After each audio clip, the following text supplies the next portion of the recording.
There's a certain type of house that quietly appears in the property listings of Wales, cheap, available, often move-in ready, and yet, year after year, remains without a single buyer. It's not a glitch in the system. It's a pattern.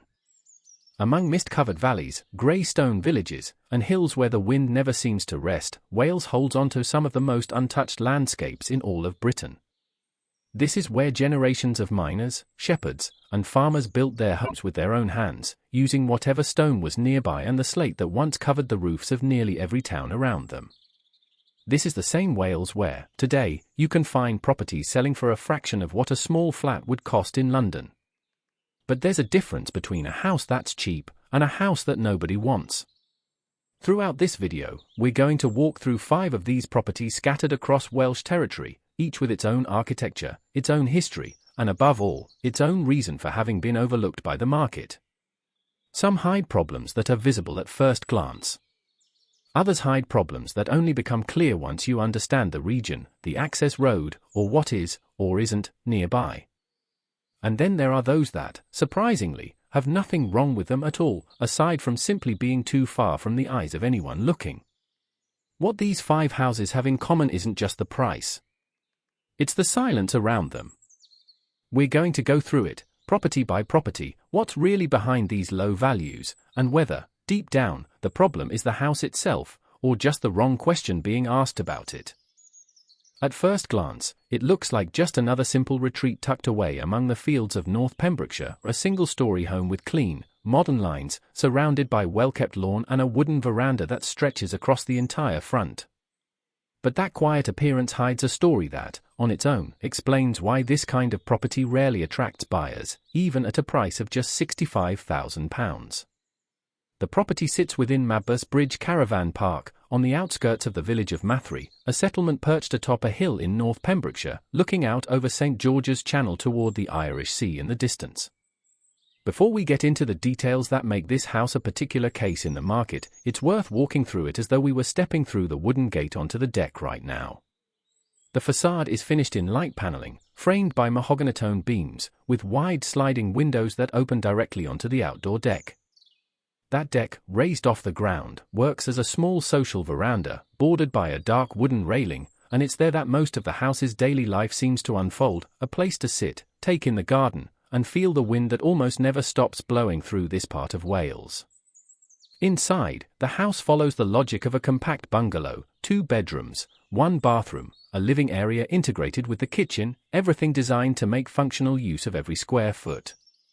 There are no exposed oak beams here, no centuries-old stone fireplaces, none of the details we'd normally associate with historic Welsh houses.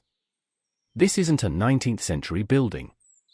It's a modular residential structure, the kind known as a park home, built to sit within a licensed residential park, and that's exactly where the first major reason this property has gone unsold, year after year, begins. This property isn't held as freehold.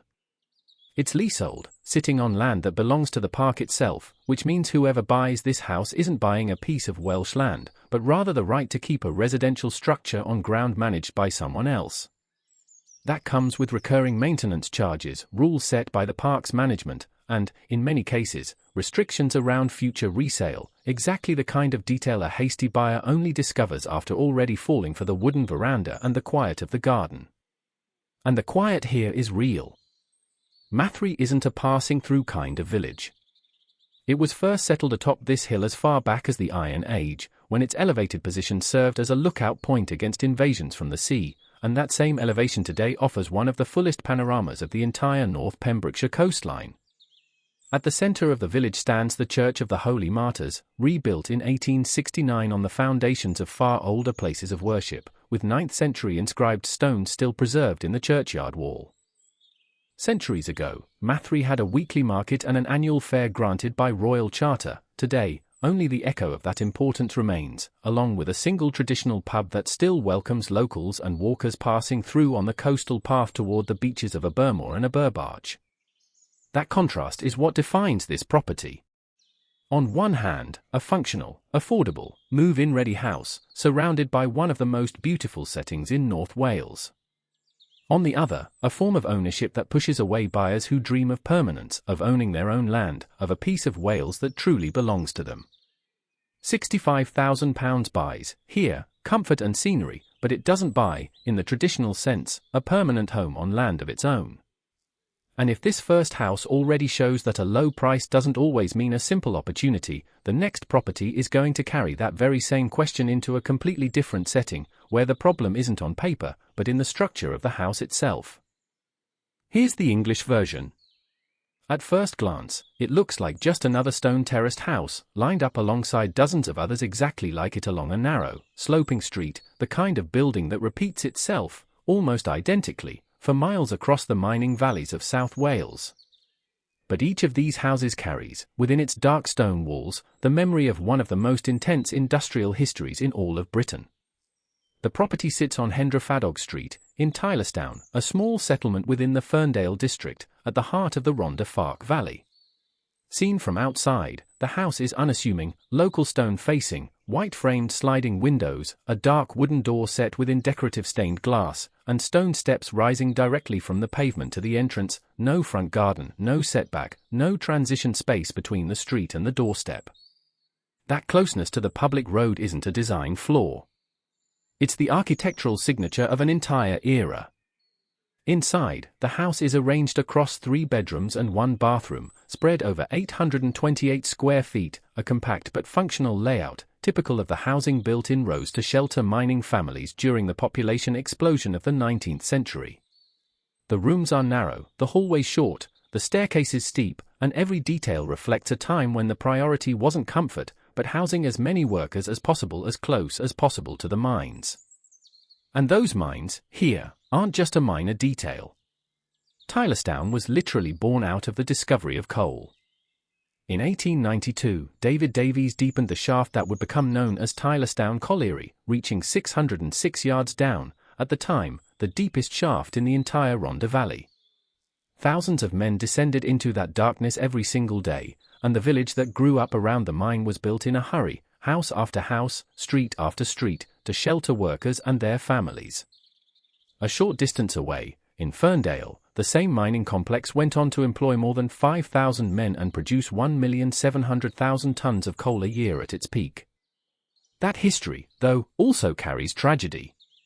In January 1896, an explosion in pits number 6, 7, and 8 of the Ferndale Colliery, in Tylertown, killed dozens of miners, one among many accidents that marked entire generations of families in the region.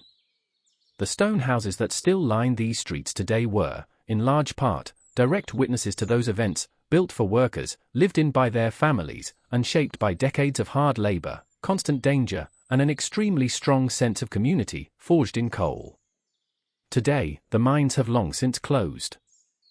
The shafts were sealed, the winding towers dismantled, and the Rhondda Farc Valley has become a quiet, green region, surrounded by hills that were once covered in mining spoil and have since returned to pasture and native vegetation.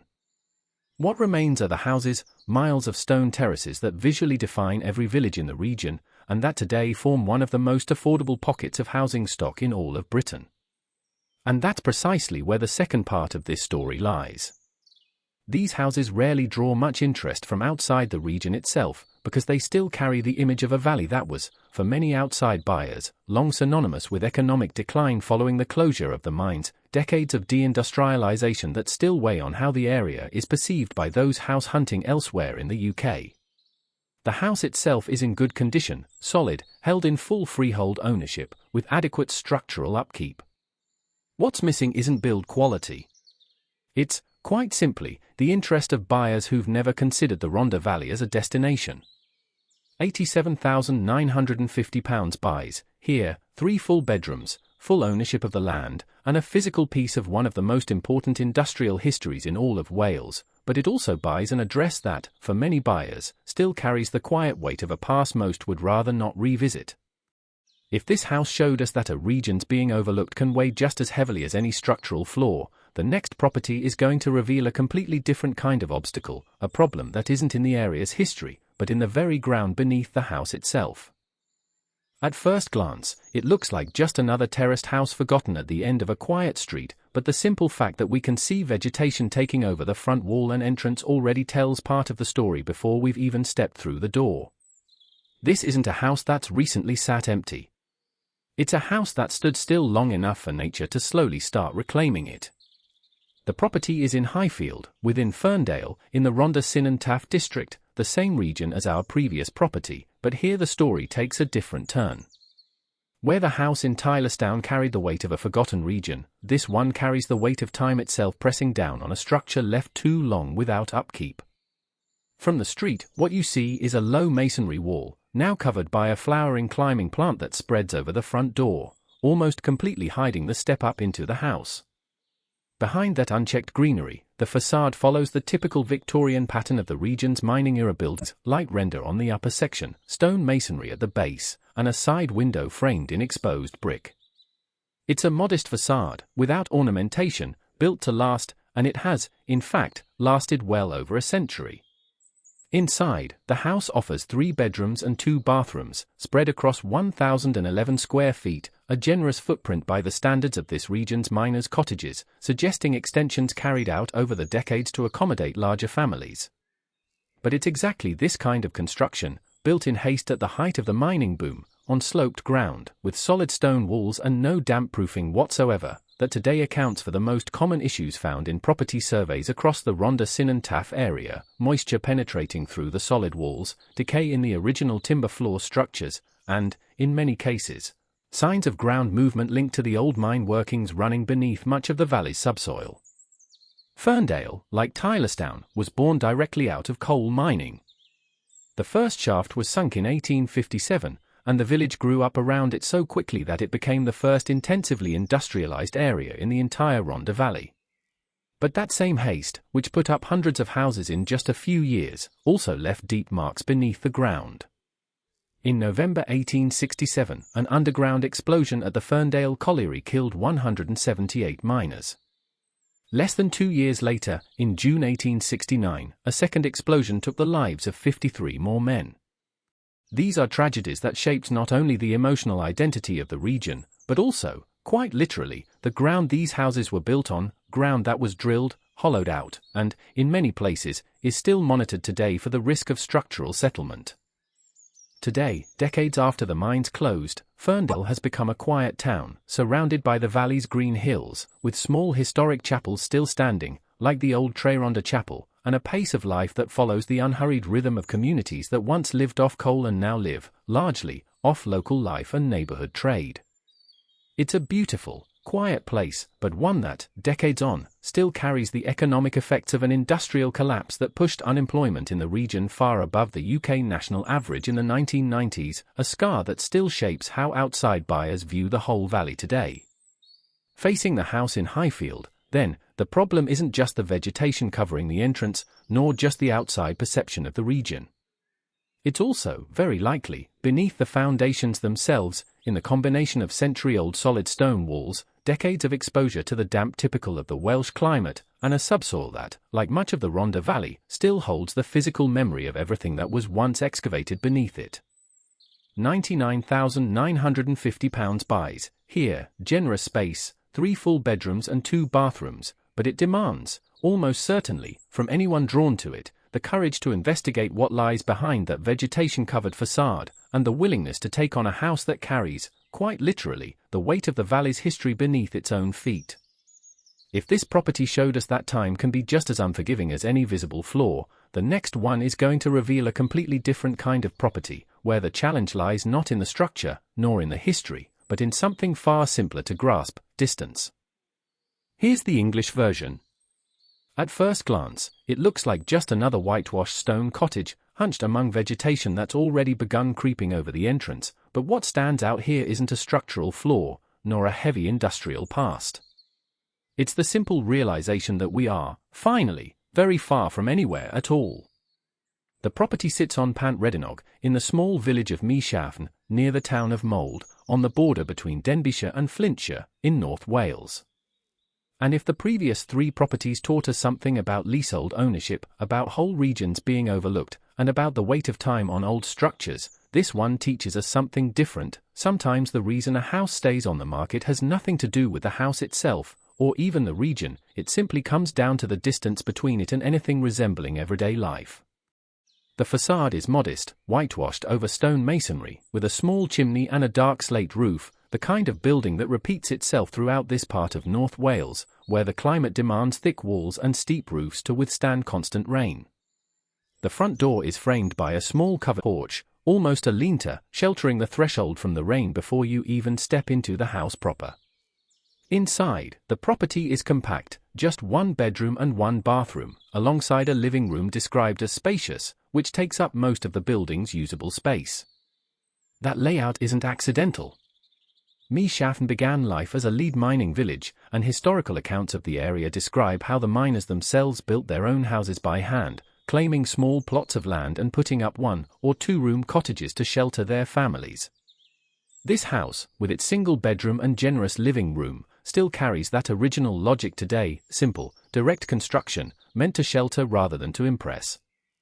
Maeshafn today is practically the opposite of a town. There are no shops left in the village. What remains of the old commerce is a single pub, the Miners' Arms, which originally served as the pay office for the area's miners and which, decades later, became the community's only social gathering point. Around it, the landscape is dominated by Llanteg Hill and the trails connecting the village to Loggerheads Country Park, a refuge of limestone cliffs and wooded gorges, and further beyond, the Llanteg Range, where walkers make their way up to the monument atop Mole for more. It's a genuinely stunning setting, but also a genuinely isolated one. The nearest town with full amenities, Mold, lies a few miles away, and carries a history far older than the mining village around it. Founded near a Norman castle built around 1140, Mold still holds traces of Bronze Age burial mounds scattered across the fields surrounding the town. But for anyone living in Maeshafn, that history and that urban infrastructure sit at a distance that requires a car, time, and the patience to drive narrow, winding roads typical of rural Wales. It's exactly that combination: a house with just one bedroom, extremely simple, inside a village with no shops of its own, surrounded by untouched nature but far from any urban centre, sharply narrows down the number of people willing to consider it. This isn't the kind of property for someone chasing everyday convenience. It's the kind of property for someone chasing the exact opposite: absolute quiet, voluntary isolation, and a life built to a different rhythm. £50,000 buys, here, a chain-free house, sold at auction, with full ownership of the land, but it also buys a life spent miles from the nearest supermarket, the nearest doctor's surgery, from any routine most people today consider essential. And if this house showed us that distance alone can be enough to keep buyers away, even from an honest, affordable property, the next and final property in this video is going to bring together, in a completely different way, everything we've seen so far, showing that sometimes the reason nobody buys a house isn't a single isolated problem, but the sum of small details that, together, tell a much bigger story about Britain itself. At first glance, it looks like just another simple bungalow, with a sloped roof and light-coloured walls framed by wine-tone beams, set within a well-kept lawn among tall trees, an almost perfect picture of rural calm. But there's one detail, quietly written into this property's description, that sums up everything we need to understand about why it's still on the market: terraced holiday chalet, Leasehold. The property sits in Llanteglo's hamlet, within the small village of Llanteg, near Narberth, in East Pembrokeshire. And in a way, this final house closes a loop that began all the way back with the first property in this video, because once again, we're looking at a property that isn't, technically, a house in the traditional sense. It's a holiday chalet, held under a leasehold arrangement, designed for recreational use rather than permanent living. The facade follows a simple, functional style: a dark, dual-pitched roof, light walls framed by deep wine-coloured painted timber, a partially covered front veranda, and wide windows opening out onto the shared garden around it. Inside, the chalet offers 3 bedrooms and 1 bathroom, a surprisingly generous layout for this kind of structure, able to sleep whole families during holiday stays, but without the elements that define a permanent residence: no basement, no attic, no deep foundations, none of the traces of historic architecture we've seen in so many of the other properties in this video. Llanteg is a small place, almost forgotten on the map, sitting right on the eastern edge of Pembrokeshire, along the road linking the region to the tourist areas of Saundersfoot and Tenby further south.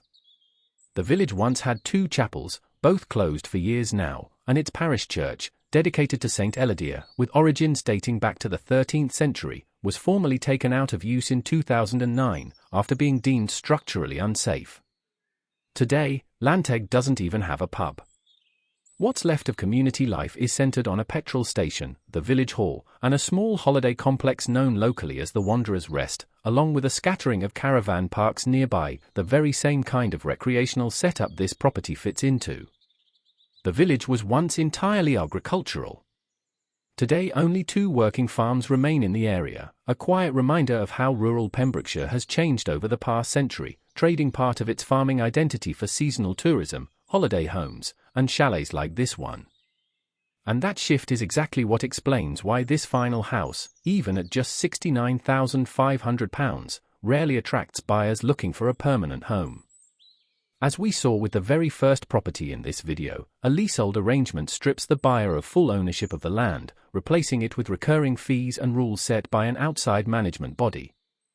Add to that the fact that this is, formally, a recreational property, which all but rules out traditional mortgage financing, and narrows the pool of interested buyers down to cash buyers looking for an occasional retreat, not a home. And with that, we reach the end of this journey through 5 properties scattered across Wales, each one cheap for a different reason, and each one, in its own way, a small lesson in what really determines the value of a house in this corner of the United Kingdom. There was a quiet pattern hidden inside each of these 5 houses, and now, at the end of this journey, it finally stands fully revealed before us. We started in Mathri, high on an Iron Age hilltop facing the Irish Sea, in front of a comfortable chalet that, cheap as it was, hid a form of ownership that never quite belongs to the person who buys it. From there we made our way down into the Rhondda valleys, where coal built entire villages in the space of a few years, and where being overlooked from outside weighs just as heavily as any brick. In Ferndale, we saw how time and damp can seep in just as deeply as history itself, quite literally, beneath a house's foundations. We moved on to Maeshafn, where the total silence of a village with no shops of its own proved that sometimes a property's biggest obstacle isn't what's inside it, but everything that isn't around it. And we ended in Llanteg, closing the loop we opened at the very start, another chalet, another leasehold, another reminder that a low price, in Britain, almost never means simplicity. 5 houses. 5 completely different reasons for sitting forgotten in the property listings. And yet, 5 genuine pieces of Wales, of its mist-covered hills, of its valleys that once breathed coal, of its villages where time seems to move to a different rhythm. If this journey has taught us anything, it's that a cheap house is never cheap by accident. There's always a reason, sometimes visible in the very first photograph, sometimes hidden in the small print of an ownership contract, sometimes buried under decades of history that the landscape alone would never tell you. So, now that you've seen all 5 properties, which one caught your attention the most? Let us know in the comments which of these Welsh houses you'd explore first, and which one you'd never consider, no matter how low the price. If this journey through the Welsh countryside sparked the same curiosity that brought us here, subscribe to the channel to keep exploring with us.